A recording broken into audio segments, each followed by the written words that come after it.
De Jane Austen, Orgulho e Preconceito, capítulo 51. O dia do casamento chegou finalmente e Jane e Elizabeth sentiram-se mais comovidas do que a própria Lydia. A carruagem foi enviada ao encontro dos noivos, que eram esperados para jantar. Jane e Elizabeth viam com apreensão a hora da chegada, e Jane, especialmente, que atribuía a Lydia os sentimentos que ela sentiria em situação idêntica, afligia-se com a ideia do que a irmã iria sofrer. Chegaram. A família encontrava-se reunida na saleta para os receber. Mrs. Bennet desfez-se em sorrisos assim que a carruagem parou à porta. O marido conservava uma expressão grave e impenetrável, e as filhas estavam alarmadas, ansiosas e inquietas. Ouviram a voz de Lydia no vestíbulo. A porta foi aberta com violência e ela entrou a correr na sala. Sua mãe adiantou-se e abraçou-a com grandes demonstrações de alegria. Sorrindo afetuosamente, ela estendeu a mão a Wickham, desejando felicidades a ambos, com uma alacridade que deixava claro que ela não duvidava nem um minuto da realização de seu desejo. Mr. Bennet recebeu-os muito menos cordialmente. Seu rosto tornou-se ainda mais grave e mal abriu a boca. A atitude despreocupada do jovem casal era realmente uma provocação. Elizabeth ficou irritada e a própria Jane sentiu consternação. Lydia continuava a mesma, imprudente, indomável, louca, ruidosa e temerária. Falou a cada uma das irmãs, exigindo-lhes os parabéns, e, depois de todos se sentarem, pôs-se a olhar à sua volta com curiosidade, notando as pequenas alterações que tinham sido introduzidas naquela sala. Depois observou, com uma risada, que há muito tempo que dali partira. Wickham ficou mais embaraçado do que ela, mas os seus modos eram sempre tão agradáveis que, se seu caráter fosse sem mancha e o casamento tivesse sido realizado com todo o preceito, seus sorrisos e atitudes teriam conquistado toda a família. Elizabeth nunca o supusera capaz de tal cinismo, mas ela sentou-se, resolvendo em seu íntimo nunca mais estabelecer limites à imprudência de um homem sem escrúpulos. Ela corou, e Jane também. Mas os rostos daqueles que lhes causaram tal perturbação mantinham-se inalteráveis em sua cor. A conversa era incessante. A noiva e a mãe competiam em exuberância. E Wickham, que se encontrava perto de Elizabeth, começou a perguntar pelos conhecidos na vizinhança, com uma tranquilidade bem-humorada que ela sentiu jamais poder imprimir nas suas respostas. Tanto Wickham como a esposa apenas pareciam ter lembranças agradáveis em sua vida. Nenhum fato passado era lembrado com amargura. Ela própria mencionava assuntos a que suas irmãs, por coisa alguma no mundo, aludiriam. Imaginem, faz já 3 meses que me fui embora, exclamou Lídia. Não me parecem mais do que 15 dias. E, no entanto, tantas coisas aconteceram. Meu Deus! Quando parti, quem diria que voltaria casada? Mas pensei que seria engraçado se o fizesse. Mr. Bennet ergueu os olhos. Jane ficou aflita e Elizabeth olhou significativamente para Lídia.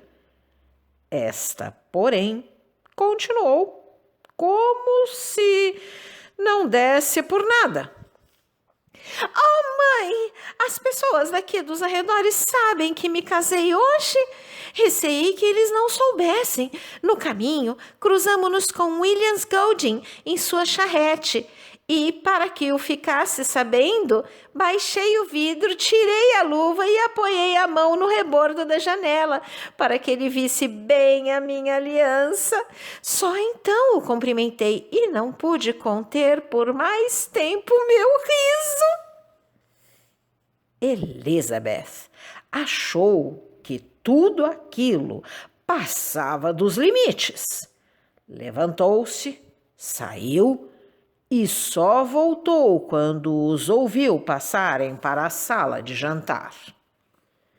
Quando se reuniu a eles, chegou ainda a tempo de ver Lídia, que, com uma expressão de ansiedade, se aproximara do lugar à direita da mãe e, dirigindo-se à sua irmã mais velha, lhe dizia: Ah, Jane, esse lugar pertence-me agora por direito. Sou a mais importante, dada a minha situação de mulher casada.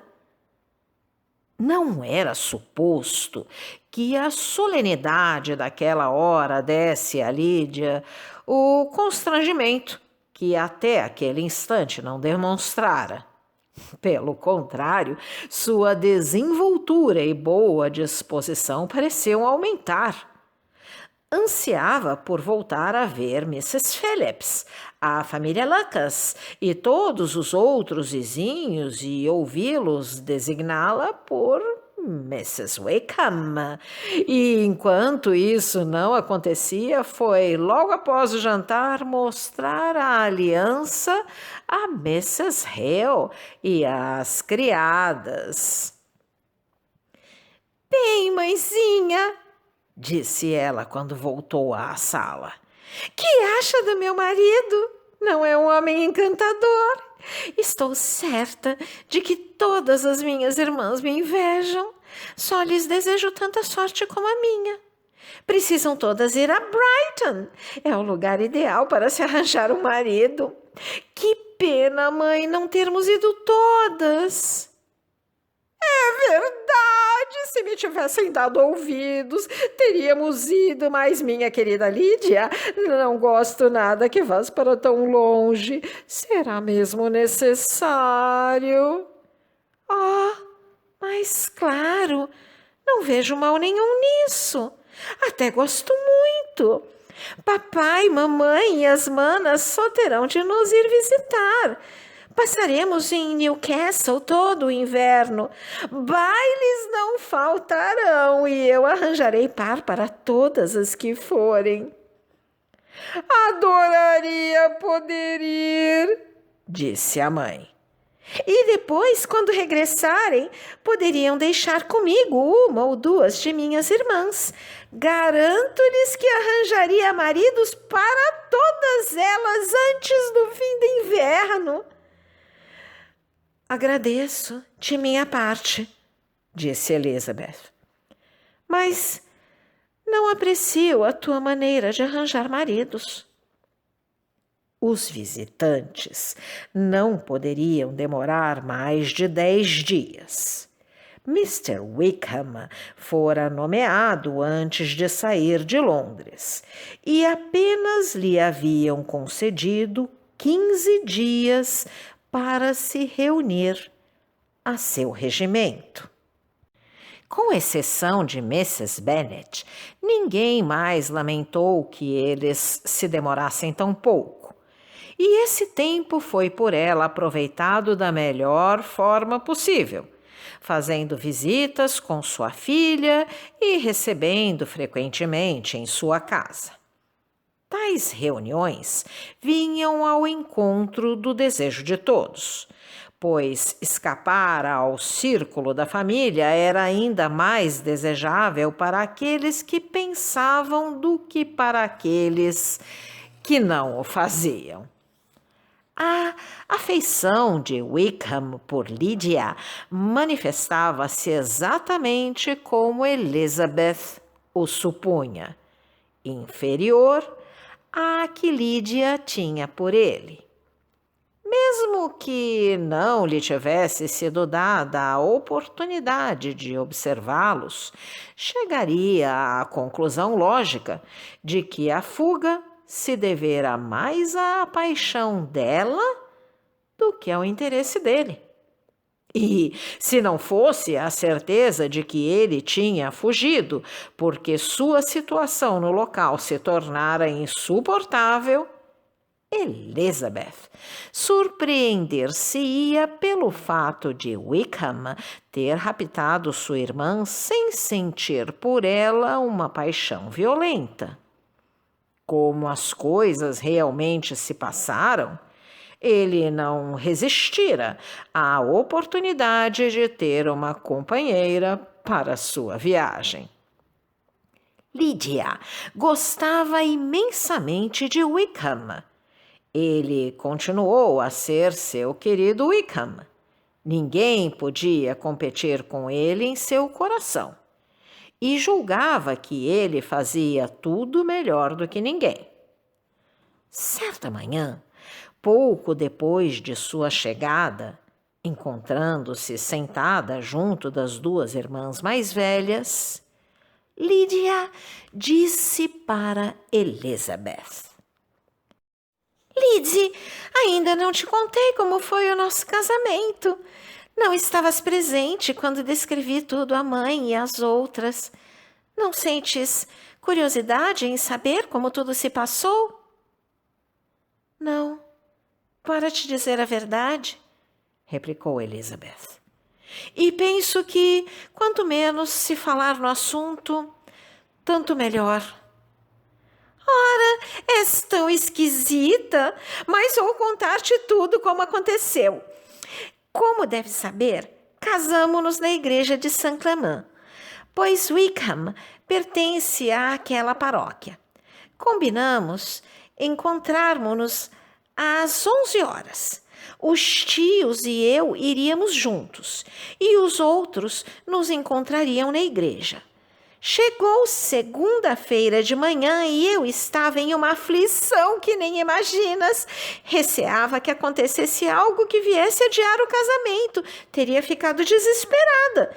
Enquanto me vestia, nossa tia não parava de falar, como fazendo um sermão. Quase não entendi palavra, pois, como deve saber, só pensava no meu querido Wickham. Estava doida por saber se ele poria a casaca azul. Tomamos o café da manhã às 10 horas, como de costume. Pensei que nunca mais teria fim. E, a propósito, os tios foram terrivelmente severos comigo durante todo o tempo que estive com eles. Imagina que não me deixaram sair de casa uma só vez durante os 15 dias que ali passei. Nem uma festa, nem uma reunião, nada. De fato, Londres encontrava-se praticamente deserta, mas o Little Theatre estava aberto. Bem, quando a carruagem chegou, titio foi detido ainda por alguns instantes para tratar de alguns negócios com aquele horrível Mr. Stone. E, como deve saber, quando ele põe a falar de negócios, nunca mais para. Eu estava tão assustada que não sabia o que havia de fazer, pois era titio quem me serviria de padrinho, e se não estivéssemos lá por horas, seríamos obrigados a deixar o casamento para o dia seguinte. Mas, felizmente, passados 10 minutos, ele voltou e partimos todos. Nessa altura, porém, lembrei-me de que, se acaso ele não pudesse ter ido, seria Mr. Darcy quem o substituiria. Mr. Darcy? Repetiu Elizabeth, com um espanto ilimitado. Sim, ele tinha ficado de ir com Wickham. Oh, meu Deus, que estou eu para aqui a dizer? Esqueci-me completamente. Nunca deveria ter mencionado tal coisa. Prometi que não o faria. Que é que Wickham não vai dizer? Era segredo. Se era segredo, disse Jane, então não digas mais nada. Tranquilizas-te, que nada te perguntaremos. De certo, disse Elizabeth, ardendo em curiosidade. Nada te perguntaremos. Obrigada, disse Lídia, pois se vocês me perguntassem, eu acabaria por tudo lhes contar, e depois Wickham ficaria muito zangado comigo. Para resistir à tentação, Elizabeth foi obrigada a fugir. Mas era-lhe impossível viver na ignorância daquele detalhe. Ou, pelo menos, era-lhe impossível não tentar informar-se. Mr. Darcy assistira ao casamento de sua irmã e nada lhe parecia mais inverossímil e inacreditável. As conjecturas mais loucas atravessaram seu espírito, sem que nenhuma delas a satisfizesse. As explicações que mais lhe agradavam, e justamente aquelas que o colocavam sob uma luz mais nobre, pareciam-lhe as menos prováveis. Não poderia suportar tal incerteza. E, tomando uma folha de papel, escreveu apressadamente uma curta missiva dirigida à tia, pedindo a explicação para o fato a que Lídia aludira, caso não fosse segredo. E acrescentava: creio, deve compreender. Tenho curiosidade em saber por que razão uma pessoa que não tem relações com qualquer uma de nós e é quase um estranho à nossa família se encontrava presente no casamento. Peço-lhe que me escreva sem demora e me explique tudo, a não ser que haja motivos mais fortes para guardar o segredo que Lídia parece achar necessário. Nesse caso, terei de me resignar à minha ignorância. Não, jamais me resignarei, pensou Elizabeth, enquanto terminava a carta. Mas, minha querida tia, se não me disser, serei obrigada a lançar mão de estratagemas para tentar descobrir. A delicadeza de Jane não lhe permitia referir a Elizabeth o que Lídia desvendara. Mas a Elizabeth só satisfez tal atitude. Preferia não ter uma confidente até saber se sua curiosidade seria satisfeita. Se você gostou desse áudio, deixe seu like, compartilhe, deixe também seu comentário e se inscreva no canal. ativando o sininho para ser avisado dos próximos vídeos. Um grande abraço e até a próxima!